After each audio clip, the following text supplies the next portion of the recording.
Le groupe militant palestinien Hamas a lancé samedi 7 octobre un assaut sans précédent contre Israël, des centaines d'hommes armés s'infiltrant dans les communautés proches de la bande de Gaza. C'est ainsi que nous allons vous parler dans cette vidéo l'histoire qui se cache derrière cette guerre qui oppose Israël et le Hamas. S'il vous plaît, avant de commencer cette vidéo, abonnez-vous pour ne pas manquer nos prochaines publications, laissez-nous également des likes et partagez aussi la vidéo à vos proches pour les informer de l'actualité du monde, notamment le conflit actuel entre l'État d'Israël et l'État de Palestine. Au moins 1300 Israéliens ont été tués, tandis que des dizaines de soldats et de civils, dont des femmes et des enfants, sont retenus en otage à Gaza. Plus de 1300 Palestiniens ont également été tués dans les nombreuses frappes aériennes que l'armée israélienne a menées en réponse à la bande de Gaza, et Israël a imposé un blocus total sur le territoire, le privant de nourriture, de carburant et d'autres produits essentiels. Israël a également massé ses forces le long de la frontière de Gaza et les Palestiniens se préparent à une opération terrestre qui pourrait faire beaucoup plus de morts. Le conflit israélo-palestinien désigne le conflit qui oppose Palestiniens et Israéliens au Proche-Orient. Il oppose deux mouvements nationaux, le sionisme et le nationalisme palestinien.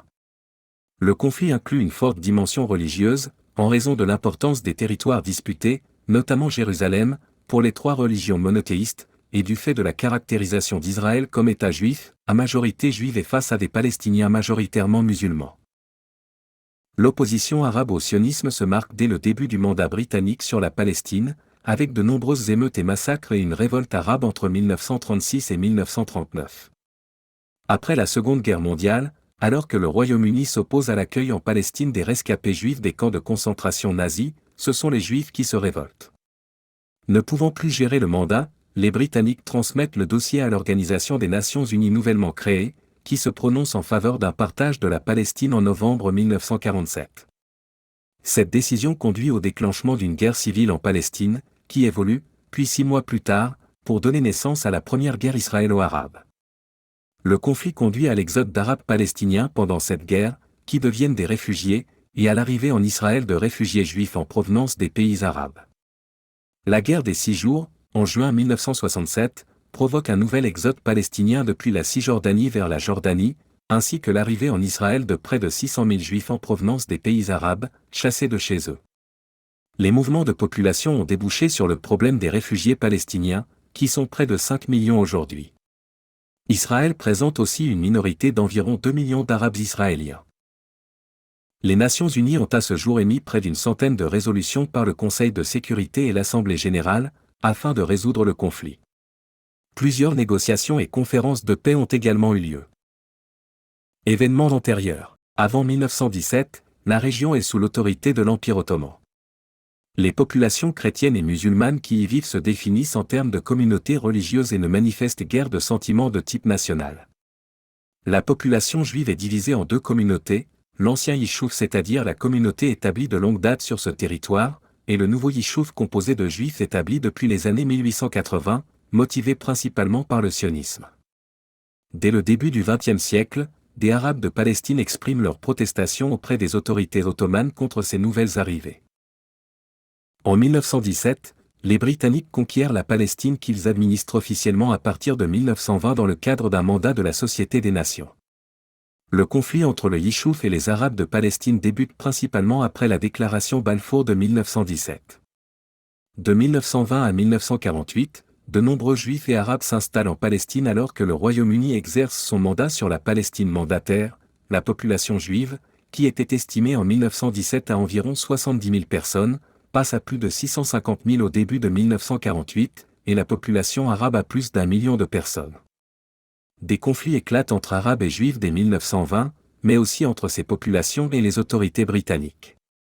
En 1921, les Juifs commencent à créer une milice armée, la Haganah, chargée de protéger les installations juives des milices arabes. À la fin du XIXe siècle, 1920, mouvement nationaliste. Les racines du conflit se trouvent, dans le contexte mondial d'exacerbation des nationalismes européens et d'affaiblissement de l'Empire ottoman, dans l'opposition progressive des objectifs du sionisme en Europe et du nationalisme arabe au Proche-Orient. L'Organisation sioniste mondiale est créée en 1897 à Bâle, où le mouvement sioniste tient son premier congrès et élit Théodore Herzl à sa tête. La mission qu'elle se donne est de préparer, pour le peuple juif, un foyer national en Palestine, région historique des anciens royaumes de Juda et d'Israël. Pour cela, l'Organisation sioniste mondiale rachète des terres grâce notamment à l'organisme juif d'achat de terres KKL et au soutien de certaines banques.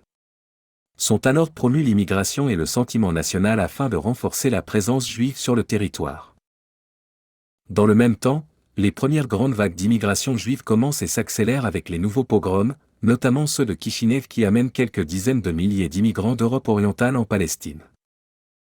Parallèlement, en 1908, sont fondés les premiers journaux nationalistes arabes Al-Carmel et Falistin.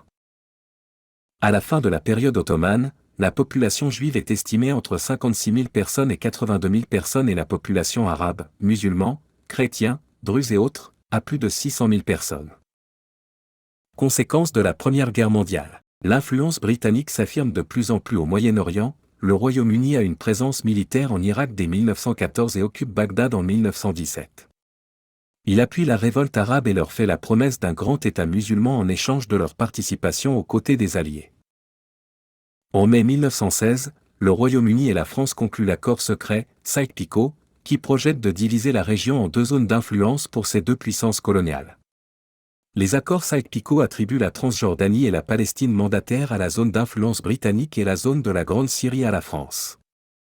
Ces accords n'empêchent pas les Anglais de promettre non seulement un royaume indépendant aux Arabes, mais aussi la création d'un « foyer national » aux Juifs, par la déclaration Balfour sur la zone de la Palestine mandataire et d'un État arabe, qui sera la Transjordanie. Les Anglais créent un régiment juif, la Légion juive, dans l'armée anglaise, le 23 août 1917. Le 2 novembre 1917, le gouvernement britannique proclame la déclaration Balfour, selon laquelle il envisage favorablement l'établissement d'un foyer national juif en Palestine. Chaim Weizmann participe aussi à la préparation de la conférence de la paix à Paris et il y signe, en 1919, un accord avec Faisal, futur roi d'Irak. La Première Guerre mondiale bouleverse la géographie du Moyen-Orient. Le Royaume-Uni prend pied dans le Moyen-Orient et étend son influence. La Société des Nations entérine en 1922 la déclaration Balfour en donnant l'établissement du foyer national juif pour mission du mandat britannique, sorte de tutelle du Royaume-Uni sur ses territoires, mis en place sur la Palestine, qui englobe à l'époque aussi les territoires transjordaniens de l'autre côté du Jourdain. Le Royaume-Uni contemple la famille hachémite avec la création rapide d'un royaume musulman dès 1921 en Transjordanie, sur la partie orientale de la Palestine, ce qui réduit le territoire destiné au foyer national juif. 1920 à 1948, mandat britannique sur la Palestine. Les tensions entre communautés juives et arabes s'accroissent à partir de 1920, à la suite de l'augmentation de l'immigration juive. À partir de 1921, cette opposition arabe est incarnée par le grand mufti de Jérusalem, Amin al-Husseini. Les premières émeutes anti-juives se produisent au mois de mars et avril 1920 à Jérusalem, puis en mai 1921 à Jaffa et contre des établissements agricoles, kibbutz et moshav. Ces émeutes font plus d'une centaine de morts juifs et sont attribuées par la commission Eckraft nommée par les Britanniques à la colère arabe contre l'immigration juive. Cela débouche sur la publication du premier livre blanc, dit le livre blanc Churchill, visant à rassurer les Arabes en limitant l'immigration juive. Mais ces émeutes débouchent aussi sur la création des unités de défense juives, la Haganah, en 1921 à partir des premières unités de l'organisation à Shomer, créée elle en 1902. Des motivations religieuses sont à l'origine d'affrontements autour du Kotel ou mur des Lamentations à Jérusalem en 1929 et amènent à l'aggravation brutale de la situation avec de violentes émeutes anti-juives à Hébron, Jérusalem et Safed, qui font près de 150 victimes juives. Pour la première fois depuis l'époque des croisés, des Juifs sont tués à Hébron, leur seconde ville sainte. Le quartier juif de Hébron est détruit. 1920 à 1948, mandat britannique sur la Palestine. Les tensions entre communautés juives et arabes s'accroissent à partir de 1920, à la suite de l'augmentation de l'immigration juive. À partir de 1921, cette opposition arabe est incarnée par le grand mufti de Jérusalem, Amin al-Husseini. Les premières émeutes anti-juives se produisent au mois de mars et avril 1920 à Jérusalem, puis en mai 1921 à Jaffa et contre des établissements agricoles, kibbutz et moshav. Ces émeutes font plus d'une centaine de morts juifs et sont attribuées par la commission Eckraft nommée par les Britanniques à la colère arabe contre l'immigration juive. Cela débouche sur la publication du premier livre blanc, dit le livre blanc Churchill, visant à rassurer les Arabes en limitant l'immigration juive. Mais ces émeutes débouchent aussi sur la création des unités de défense juives, la Haganah, en 1921 à partir des premières unités de l'organisation Hachomer, créée elle en 1902. Des motivations religieuses sont à l'origine d'affrontements autour du Kotel ou mur des Lamentations à Jérusalem en 1929 et amènent à l'aggravation brutale de la situation avec de violentes émeutes anti-juives à Hébron, Jérusalem et Safed, qui font près de 150 victimes juives. Pour la première fois depuis l'époque des croisés, des Juifs sont tués à Hébron, leur seconde ville sainte. Le quartier juif de Hébron est détruit. Les Arabes palestiniens constituent le 25 octobre 1936 le Haut Comité arabe, sous la direction du grand mufti de Jérusalem, Amin al-Husseini, pour faire face à l'agence juive. En 1936, c'est la grande révolte arabe en Palestine, qui va durer par intermittence jusqu'en 1939, qui sera écrasée par l'armée et la police britannique, avec le concours de troupes de police juives, Notrim, que les Britanniques ont mis au point avec les autorités du Yishuv. En 1944, des actions armées contre les Britanniques sont organisées par l'Irgun, organisation sioniste de droite dont fait partie notamment Menahem Begin, liée à l'organisation sioniste révisionniste, dirigée par Vladimir Jabotinsky et le LEI, qui est une petite organisation combattante, scission de l'Irgun et dont fait partie notamment Yitzhak Shamir, futur Premier ministre de l'État juif dans les années 1990. Après mai 1945, la pression s'accentue, pour permettre l'accueil en Palestine mandataire des rescapés juifs des camps de concentration nazis. Le Royaume-Uni s'y oppose. La Haganah lance à son tour des actions armées contre le Royaume-Uni, elle attaque notamment des casernes, des postes de police, des bases de l'armée britannique et elle fait dérailler des trains. L'affaire de l'Exodus 1947, qui est partie de Port-de-Bouc, avec l'accord des autorités françaises, où 4500 réfugiés se voient contraints de retourner en Allemagne avec des morts à son bord, bouleverse l'opinion mondiale. En mai 1946, le Royaume-Uni abandonne sa tentative de trouver une solution, ne voulant pas imposer une solution aux deux parties. La Grande-Bretagne confie alors le dossier à l'Organisation des Nations Unies qui, avec le soutien conjoint des États-Unis et de l'Union soviétique et malgré l'opposition de tous les pays arabes, vote le plan de partage de la Palestine, le 29 novembre 1947. C'est la résolution 181 de l'ANU, refusée par tous les États arabes. Ce plan de partage divise la Palestine en 3 secteurs, un arabe, 45%, l'autre juif, 55%, et le troisième, la ville de Jérusalem, sous la tutelle de l'ONU. Les dirigeants arabes palestiniens refusent ce plan et annoncent qu'ils s'y opposeront par les armes. Les dirigeants du Yishuv approuvent le partage même si l'Irgun et le LEI sont en désaccord avec la superficie du futur État juif. Le 14 mai 1948, au musée des Beaux-Arts de Tel Aviv, David Ben-Gourion proclame l'indépendance de l'État d'Israël. Dès le 15 mai, après le départ des troupes britanniques, le jeune État juif est immédiatement attaqué par les États arabes voisins. 1948 à 1967, conflit entre Israël et ses voisins.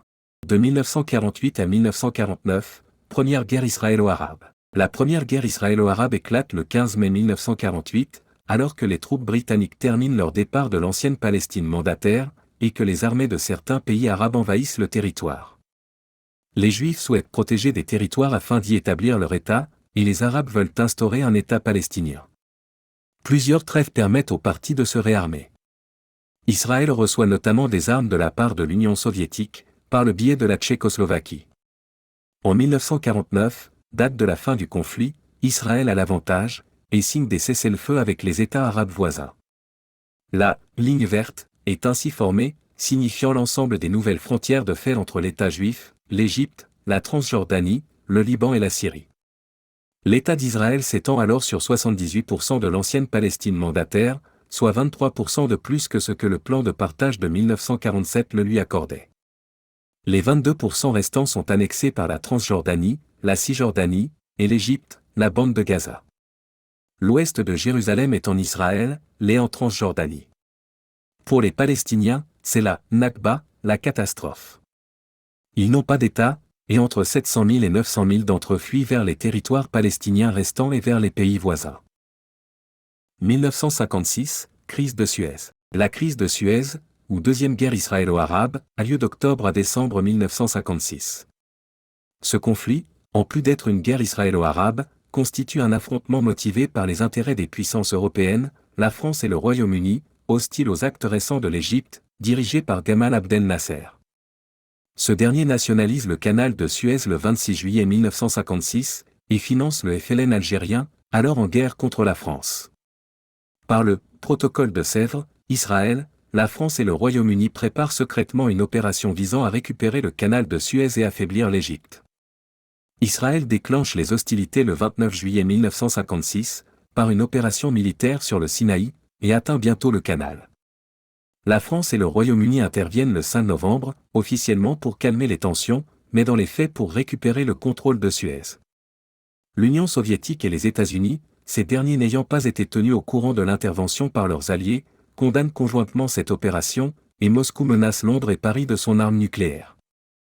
Français et Britanniques, humiliés, sont forcés d'évacuer les territoires égyptiens, et terminent leur départ en décembre 1956.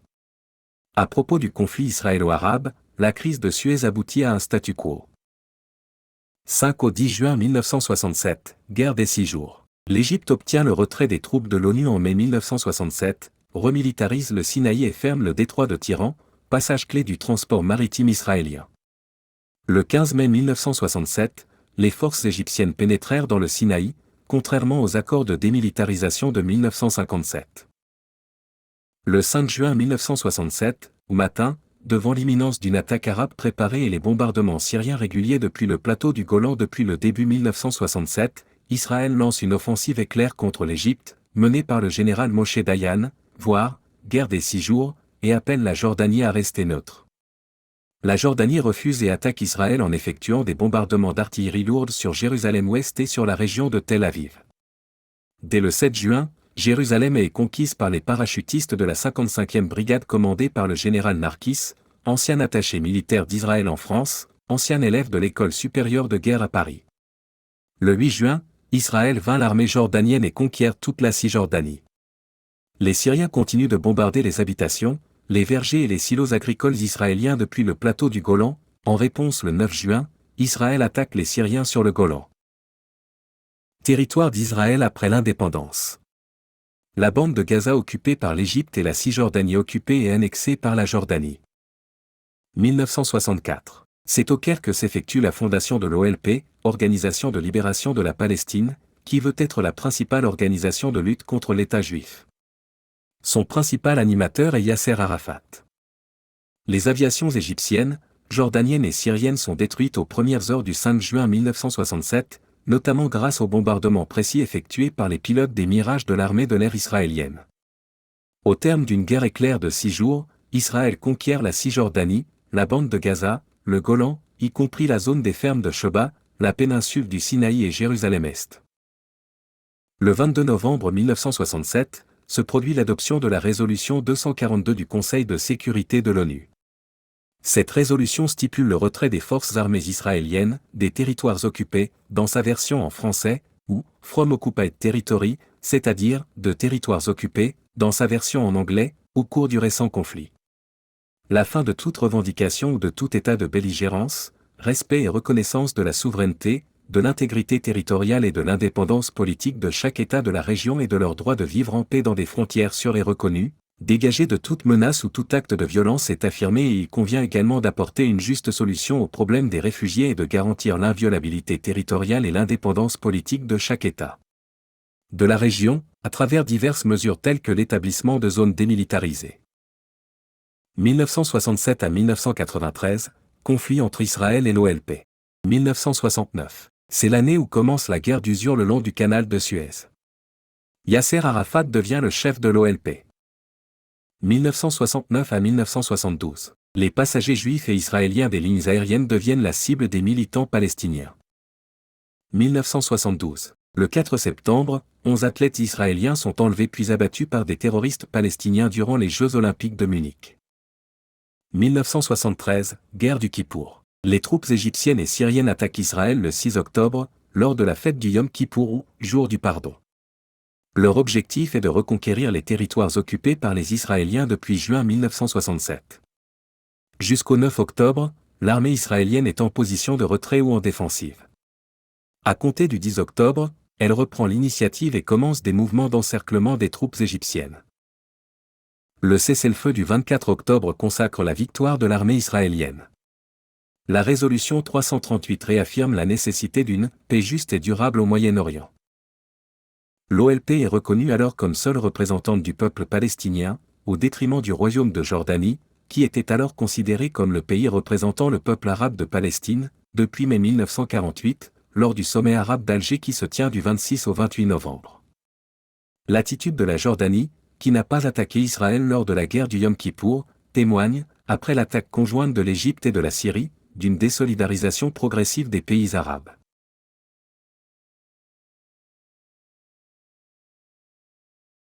« 1976. 26 juin à 4 juillet, raid d'Entebbe. Une centaine d'otages juifs et israéliens, capturés par un commando germano-palestinien à bord d'un avion d'Air France qui faisait la liaison et gardait prisonniers en Ouganda, sont délivrés par un raid de l'armée israélienne. 1982. Depuis le sud du Liban, des centaines d'obus sont lancés contre Israël, sur la Galilée. Le 6 juin 1982, Israël déclenche l'opération Paix en Galilée, et envahit le Liban jusqu'à Beyrouth pour repousser les forces de l'OLP à plus de 40 km de la frontière israélienne. Le 20 juin, les États-Unis obtiennent un cessez-le-feu comportant l'évacuation de l'OLP en Tunisie. 1985. L'aviation israélienne effectue un raid aérien sur le quartier général de l'OLP à Tunis, opération Jambe de bois. Un bombardement qui a tué 50 Palestiniens et 18 Tunisiens. Première intifada, 1987. Dans le milieu des années 1980, le conflit israélo-palestinien suit une évolution qui n'était prévue ni par les Israéliens ni par l'OLP avec la révolte de la population palestinienne. Ces événements prennent le nom de Première Intifada ou Guerre des pierres. Face à la poursuite du développement des colonies israéliennes et face à des conditions économiques difficiles, la population palestinienne de Cisjordanie et de Gaza se révolte contre Israël. La situation attire l'attention internationale envers les milices palestiniennes qui ne sont plus perçues de manière unanime comme des organisations terroristes. Certaines manifestations palestiniennes sont même soutenues par des mouvements israéliens tels que la Paix Maintenant et Gush Shalom, qui sont eux-mêmes portés par le succès des accords de paix avec l'Égypte et le traumatisme de la guerre du Liban et du massacre de Sabra et Shatila. Des négociations sont menées en secret entre l'OLP et le gouvernement israélien. Processus de paix. Le processus de paix israélo-palestinien regroupe l'ensemble des discussions diplomatiques qui ont été tentées pour trouver une solution définitive au conflit israélo-palestinien, depuis la reconnaissance de l'OLP par Israël comme d'un partenaire palestinien pour la paix. Objet des négociations. Les principaux points litigieux sont l'objectif d'une reconnaissance mutuelle des deux peuples, laquelle n'est à ce jour pas absolue, l'objectif de création d'un État palestinien aux côtés d'Israël et les problèmes posés par la contiguïté de leur territoire, sécurité, et le tracé ultime des frontières, question du devenir des colonies israéliennes présentes dans les territoires palestiniens occupés, le statut de Jérusalem et le contrôle de ces lieux saints. À ces enjeux centraux s'ajoutent des problèmes parallèles tels que le partage de l'eau et le statut des réfugiés déplacés par le conflit. Les questions du sacré et de l'identité des groupes en litige jouent un rôle majeur dans ce conflit. Conférence de Madrid de 1991. En 1991, à la suite de la guerre du Golfe, durant laquelle le président américain George H.W. Bush avait promis aux pays arabes de se pencher après la libération du Koweït, a lieu la conférence de Madrid, rassemblant pour la première fois, autour de la même table de négociation, Israéliens et Palestiniens. Accord d'Oslo de 1993. En 1993, les accords d'Oslo, signés par Yasser Arafat, chef de l'OLP, et Yitzhak Rabin, premier ministre israélien, prévoit la création d'un État palestinien en Cisjordanie et à Gaza pour 1998. Yasser Arafat reconnaît le droit d'Israël à vivre en paix et en sécurité, et Yitzhak Rabin reconnaît l'OLP en tant que représentant légitime du peuple palestinien. L'autorité palestinienne est mise en place. Les accords d'Oslo prévoient la répartition de la Cisjordanie et de Gaza, en zones A, B et C, soumises chacune à une autorité différente.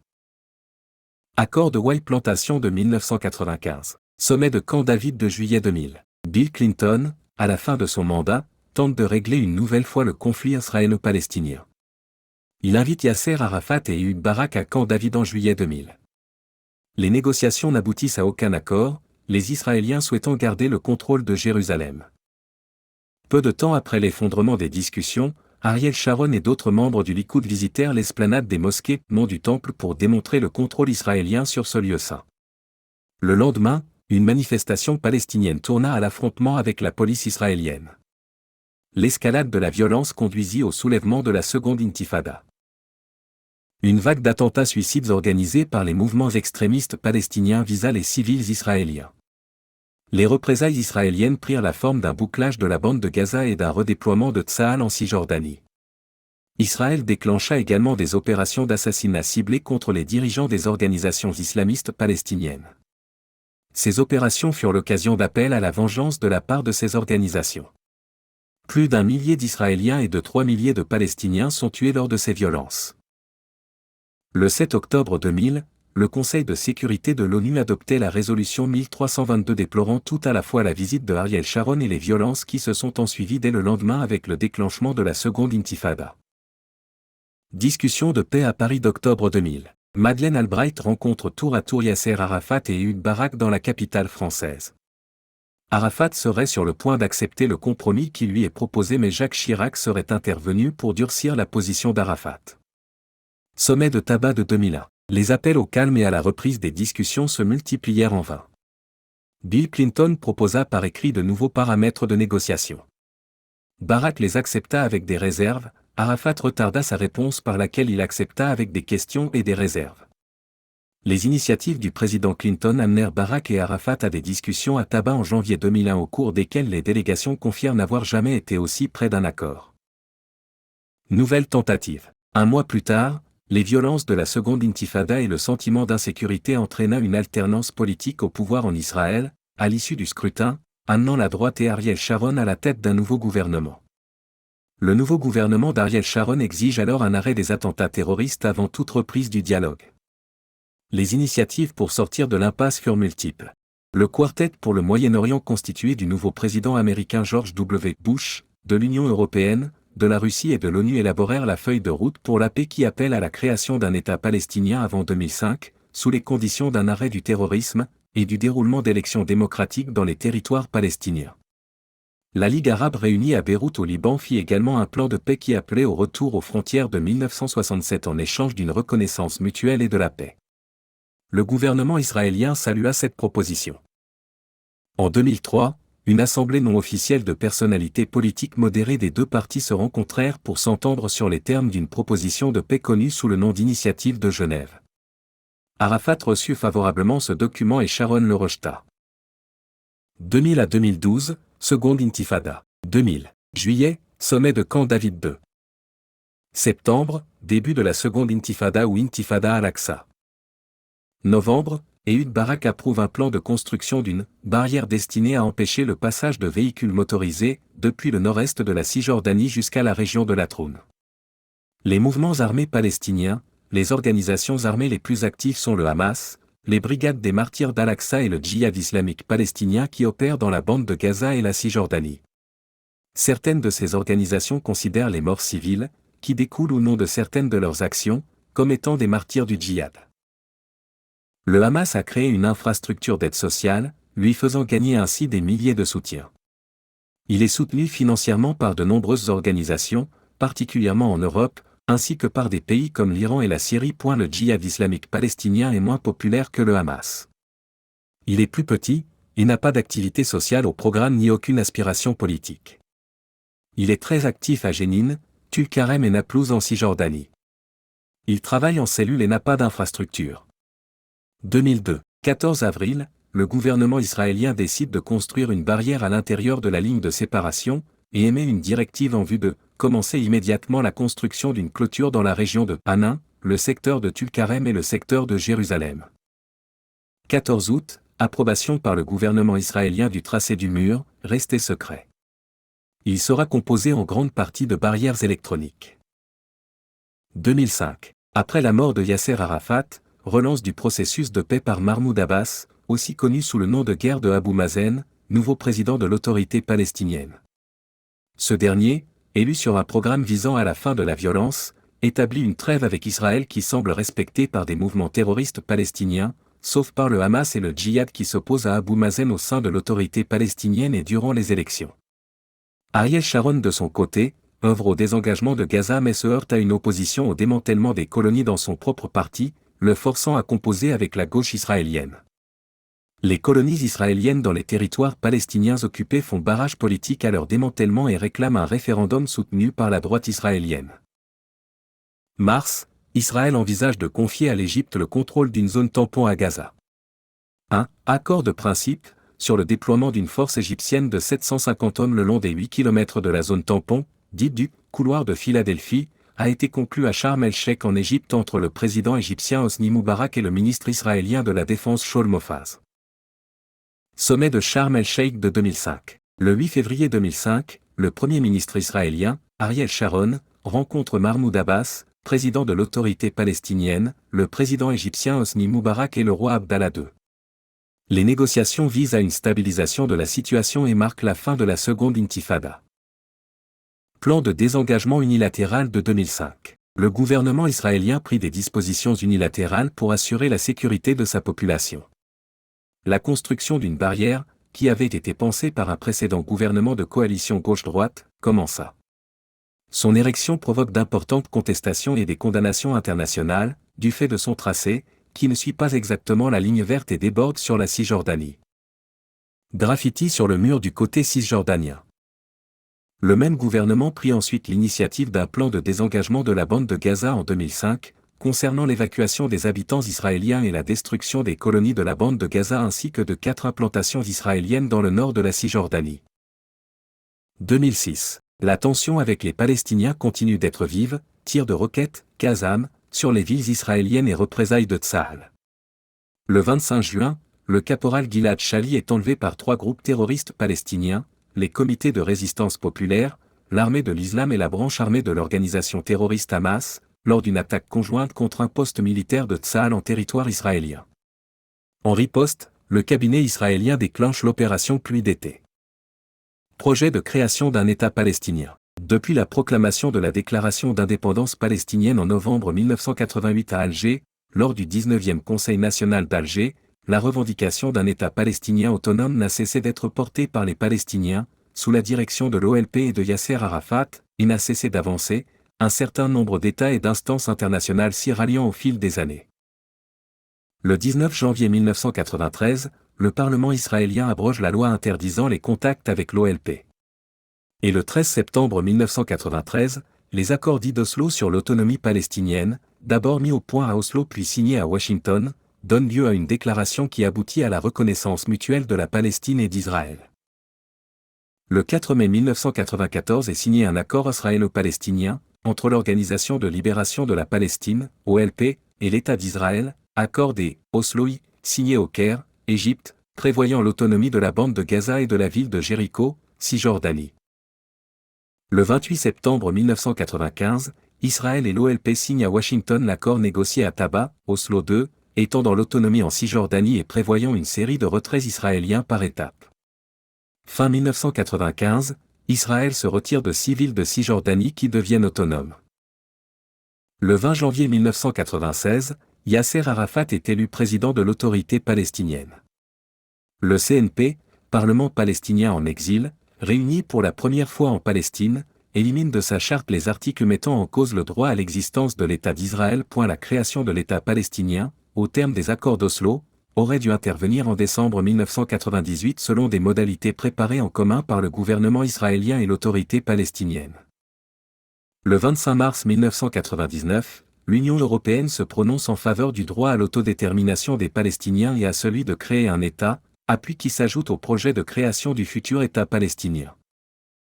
En mars 2002, c'est au tour de l'ONU de soutenir la revendication. Le Conseil de sécurité adopte la résolution 1397 qui évoque pour la première fois un État palestinien aux côtés d'Israël. Ce pourquoi le président George W. Bush nouvellement élu se prononce également. L'autorité palestinienne, sous la présidence de Mahmoud Abbas et à la suite de Yasser Arafat, son premier président élu en 1996, œuvre en vue de la création d'un État palestinien. Le 25 mai 2006, Mahmoud Abbas annonce la tenue d'un référendum en ce sens. Toutefois, à la suite de violents affrontements interpalestiniens, les islamistes du Hamas ont pris le contrôle de la bande de Gaza le 14 juin 2007, tandis que Mahmoud Abbas, soutenu par le Fatah, annonçait la mise en place d'un « cabinet d'urgence » à Ramallah, en Cisjordanie. Ainsi, avant même d'avoir pu accéder à la souveraineté internationale, le futur État palestinien se trouve partagé de fait en 2 entités rivales, l'une à Gaza et l'autre en Cisjordanie. Le 29 novembre 2012, l'État de Palestine est reconnu comme État observateur non membre par l'Assemblée générale des Nations unies. L'après-seconde intifada. 2007. À la suite de la prise de pouvoir du Hamas dans la bande de Gaza, le gouvernement israélien décide du blocus du territoire fin juin 2007. 2008. Le 5 novembre, après 5 mois de trêve partielle 20, Israël procède à un raid contre un tunnel du Hamas qui entraîne des échanges de feu et la mort de 6 membres du Hamas 21,22. Le 18 décembre, le Hamas annonce la non-reconduction de cette trêve. Les tirs de roquettes vers Israël reprennent. À partir du 27 décembre, l'aviation israélienne bombarde les infrastructures du Hamas à Gaza 25. C'est le début de la guerre de Gaza de 2008 à 2009. 2009. Le 3 janvier, l'opération Plomb durci connaît une nouvelle phase quand les Israéliens envoient des troupes dans la bande de Gaza. L'opération fait selon les sources palestiniennes plus de 1300 morts à Gaza et 13 du côté israélien selon les sources israéliennes. Le 18 janvier, Israël proclame le cessez-le-feu. Le même jour, le Hamas annonce une trêve et donne 7 jours à l'armée israélienne pour quitter Gaza, ce qui est fait dès le 21 janvier. Pendant les semaines qui suivent, les Palestiniens de Gaza continuent d'envoyer quelques roquettes plusieurs fois par semaine sur Israël dont l'aviation réplique en bombardant les tunnels palestiniens de contrebande avec l'Égypte. À la suite de ces opérations militaires, le blocus de la bande de Gaza est renforcé. Les élections législatives israéliennes de mars 2009 amènent au pouvoir Benyamin Netanyahou qui forme un gouvernement ancré à droite. 2010. Le 31 mai, l'armée israélienne aborde le Mavi Marmara, navire qui, à la tête de la flottille humanitaire Free Gaza, cherche à briser le blocus de Gaza. Des médicaments et de la nourriture sont transportés par plusieurs bateaux transportant des hommes politiques européens et un prix Nobel de la paix. Le déroulement de l'arraisonnement du Mavi Marmara est sujet à interprétation. La version israélienne défend la thèse de l'agression subie par les troupes israéliennes par certains membres de l'équipage. Au contraire, l'équipage affirme avoir subi les tirs des commandos israéliens sitôt après l'abordage. Au cours de ces événements, plusieurs soldats israéliens sont blessés et 9 militants tués. Le rapport de la commission d'enquête de l'ONU, dit « Rapport Palmer », accréditera la thèse de la « légitime défense », tout en jugeant « excessive » la riposte israélienne 27. 2012. Le 14 novembre 2012, le chef militaire du Hamas Ahmed Jahabari est tué dans un raid aérien israélien en réponse aux tirs de roquettes contre le territoire israélien et les forces de défense israéliennes, Tsahal, lance Opération Pilier de défense. De 2014 à 2023, regain de tension. 2014. En juin 2014, le meurtre de 3 adolescents israéliens dans le secteur d'Hébron marque le début d'une escalade. Tsahal, qui attribue à juste titre le rapt à 2 membres du Hamas, engage des recherches, qui s'accompagnent de 580 arrestations, de la confiscation par la violence de nombreux biens palestiniens, du bouclage d'Hébron, et de morts. Ces actions, vécues comme une punition collective, engendrent en réaction un regain des tensions, jugé comme le plus grave depuis la seconde intifada. La découverte des corps de ces 3 adolescents est suivie du meurtre d'un jeune Palestinien le 2 juillet, et par des tirs de roquettes du Hamas à partir de la bande de Gaza. En réaction, Israël lance l'opération Bordure protectrice, afin de détruire les tunnels illégaux de passage de Gaza vers Israël. Cette opération fera au moins 2202 victimes côté palestinien, dont 1394 civils et 526 enfants. Côté israélien, 72 personnes, dont 62 soldats, ont perdu la vie. 2015. L'automne 2015 voit l'émergence d'une nouvelle vague de violence qui dure jusqu'au 6 décembre 2017. 2016. Durant l'année 2016, à Jérusalem, il y a plus d'une centaine d'attaques au couteau perpétrées par des Palestiniens isolés, souvent jeunes et armés, contre des Israéliens. 2017. Début janvier, une réunion sur la paix au Proche-Orient a lieu à Paris. Si près de 75 pays et organisations internationales étaient présents, le président de l'autorité palestinienne et le premier ministre israélien ont refusé l'invitation. Les acteurs étant à la réunion ont rappelé leur engagement en faveur des 2 États israéliens et palestiniens, signalant qu'ils ne reconnaîtraient pas d'actions unilatérales qui menaceraient une solution négociée, notamment au sujet des frontières ou du statut de Jérusalem. C'était une réunion plutôt symbolique, alors qu'Israël attendait avec optimisme l'arrivée de Donald Trump au pouvoir, 5 jours après la conférence, car ce dernier paraît vouloir être plus favorable envers Israël comparativement à son prédécesseur. Puisqu'il promet déjà de déménager l'ambassade des États-Unis d'Amérique de Tel Aviv à Jérusalem, rompant ainsi avec la politique de son pays et de la communauté internationale, pour qui le statut de capitale de Jérusalem doit se régler par la négociation. Le 5 mars, Benjamin Netanyahou annonce qu'il interdira à la municipalité de Jat, localité arabe du Nord, de nommer une rue locale en l'honneur de Yasser Arafat. 3 jours après, le Parlement israélien adopte en vote préliminaire 2 projets de loi. Le premier, présenté par le foyer juif, vise à arrêter les appels à la prière des mosquées durant la nuit, alors que le second, présenté par le parti nationaliste laïque Israël Beitenou, veut les interdire totalement. Ce projet de loi engendre une vague de protestations dans le monde arabe. Le 6 décembre 2017, le président des États-Unis, Donald Trump, revendiquant une nouvelle approche, reconnaît officiellement Jérusalem comme capitale d'Israël et donne l'instruction d'y déplacer l'ambassade américaine.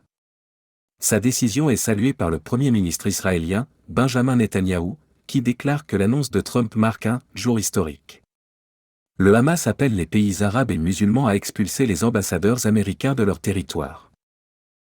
2018 est marqué par la marche du retour qui se transforme en une série de manifestations palestiniennes chaque vendredi le long de la frontière de la bande de Gaza, dont le but était, selon Yahya Sinwar, que la frontière disparaisse, et que les Palestiniens reviennent sur ces terres dont ils ont été expulsés il y a 70 ans. De violents incidents opposent soldats israéliens et manifestants dont près de 235 sont tués. Plus de 3000 hectares de forêts et de terres agricoles sont détruits par les ballons incendiaires palestiniens. 2019. Les 25 et 26 juin 2019 se tient la conférence économique de Bahreïn, à l'initiative des États-Unis et présidée par Jared Kushner. En l'absence des Palestiniens qui boycottent la conférence et des Israéliens, et en présence de représentants de l'Arabie Saoudite, des Émirats Arabes Unis et de fonctionnaires jordaniens et égyptiens. Jared Kushner y présente un plan baptisé « De la paix à la prospérité », qui serait « l'occasion du siècle », et qui prévoit des investissements dans les infrastructures, le tourisme ou l'éducation, avec la création d'1 million d'emplois à la clé. La directrice générale du Fonds monétaire international, FMI, Christine Lagarde estime qu'il est possible de relancer l'économie palestinienne et félicite l'envoyé américain pour avoir mis l'accent sur la création d'emplois. À cette occasion, le ministre des Affaires étrangères de Bahreïn déclare que ce sommet propose une « nouvelle donne », dont la portée équivaut à celle de l'accord de paix de Camp David conclu en 1978 entre Israël et l'Égypte. Le ministre a également souligné que son pays reconnaît le droit d'Israël à exister, qu'il sait qu'il est là pour rester, et qu'il veut la paix avec lui. Les pays arabes qui étaient représentés rappellent tous la nécessité d'une solution à 2 États au conflit israélo-palestinien. 2020. Le 28 janvier 2020, le président américain Donald Trump présente son plan de paix qui prévoit l'annexion par Israël des colonies au prix d'un investissement de 50 milliards de dollars dans le développement de la Palestine et qui est immédiatement rejeté par la partie palestinienne. 2023. La branche armée du Hamas lance une vaste offensive contre Israël depuis la bande de Gaza le 7 octobre 2023. Plusieurs milliers de roquettes sont tirées sur des villes israéliennes, le mur de séparation est attaqué et détruit en plusieurs points et des membres du Hamas s'infiltrent en Israël par petits groupes et attaquent la population civile. Plusieurs massacres sont commis sur les populations civiles et près de 200 civils et militaires sont pris en otage et détenus dans la bande de Gaza. Le bilan du côté israélien est estimé à environ 1300 morts et 3200 blessés. En réponse, Israël lance une opération militaire visant à détruire le Hamas. Des bombardements sont réalisés sur la bande de Gaza dès le 7 octobre au soir, les forces armées sont mobilisées et un grand nombre de réservistes rappelés. Israël cesse également la fourniture d'eau, d'électricité et de gaz en provenance de son territoire et maintient le blocus de la bande de Gaza conjoint avec l'Égypte. Dépendante des fournitures israéliennes, la population civile gazaoui se trouve dans une situation de siège, ce qui déclenche une crise humanitaire. Plusieurs agences onusiennes, organisations humanitaires et États critiquent le siège et demandent que les populations civiles soient préservées. Après 14 jours de conflit, le ministère de la Santé palestinien annonce que les bombardements ont tué 4 385 personnes et en ont blessé plus de 13 500. Le 13 octobre, l'armée israélienne appelle les civils à fuir le nord de la bande de Gaza, principal lieu des bombardements. Le Haut-Commissariat aux réfugiés critique ce déplacement qui ne bénéficie d'aucun soutien humanitaire et craint une situation de transfert forcé de population. L'ONU estime qu'environ 1 million de personnes se sont déplacées entre le nord et le sud de la bande de Gaza. Conflit international. Israël bénéficie d'aide militaire et du soutien des États-Unis, ainsi que de bonnes relations diplomatiques. Tandis que les Palestiniens bénéficient d'aide au développement des États du Golfe, de l'UNRWA, ainsi qu'un soutien militaire, notamment de l'Iran. Selon Bernard Lewis, si les dirigeants palestiniens se sont d'abord tournés vers l'Allemagne nazie puis l'Union soviétique pour du soutien, ils se tournent maintenant vers l'Union européenne. Réaction à l'ONU. Résolution de l'Assemblée générale des Nations unies. Il existe un large consensus international à l'Assemblée générale de l'ONU sur la manière de régler le conflit israélo-palestinien. Chaque année, l'Assemblée générale de l'ONU vote une résolution intitulée « Règlement pacifique de la question de Palestine » qui demande à Israël de se retirer de territoires occupés depuis 1967 y compris Jérusalem et From Territory Occupied in the Recent Conflict, d'après la résolution 242. Régler le problème des réfugiés de manière juste par le droit au retour ou à la compensation, d'après la résolution 194.3. Cette résolution est chaque année approuvée par la plupart des pays du monde, environ 160, et rejetée par les États-Unis, Israël, l'Australie et quelques îles du Pacifique, au total 6 ou 7 pays. Nous vous remercions d'avoir suivi cette vidéo jusqu'à la fin, alors n'oubliez pas de vous abonner pour ne pas manquer nos prochaines publications. Laissez-nous également des likes et partagez aussi le vidéo à vos proches pour les informer de l'actualité du monde, notamment le conflit actuel entre l'État d'Israël et l'État de Palestine. Merci.